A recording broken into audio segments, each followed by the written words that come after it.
ఎలాంటి సమస్యల నుంచైనా బయటపడాలి అంటే ఒకే ఒక్కటి శ్రీ అనంత పద్మనాభ స్వామి వారి పూజ చేస్తే మీకు ఎలాంటి సమస్యలు ఉన్నా కూడా మిమ్మల్ని వదిలి పారిపోతాయని తెలుసా?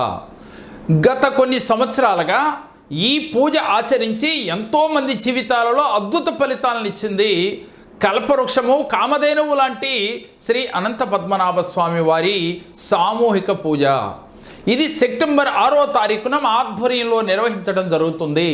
ఈ పూజలో పాల్గొనాలి అంటే పూర్వజన్మ సుకృతం ఉంటేనే మనం ఈ పూజలో పాల్గొనగలుగుతాము. నవగ్రహ దోషములు ఏమున్నప్పటికీ కూడా, ఏలినాటి శని, అష్టమ శని, అర్ధాష్టమ శని, ఎటువంటి శనిగ్రహ దోషములతో బాధపడేవారైనప్పటికీ కూడా ఒక్క సంవత్సరం ఈ పూజ చేసినట్లయితే మీరు చేస్తున్న వృత్తి, ఉద్యోగ, వ్యాపారాలలో అద్భుతంగా రాణించగలరు. సంఖ్యా శాస్త్రవేత్త బ్రహ్మశ్రీ డాక్టర్ జేకేఆర్ గారిని ఈ రోజే సంప్రదించండి.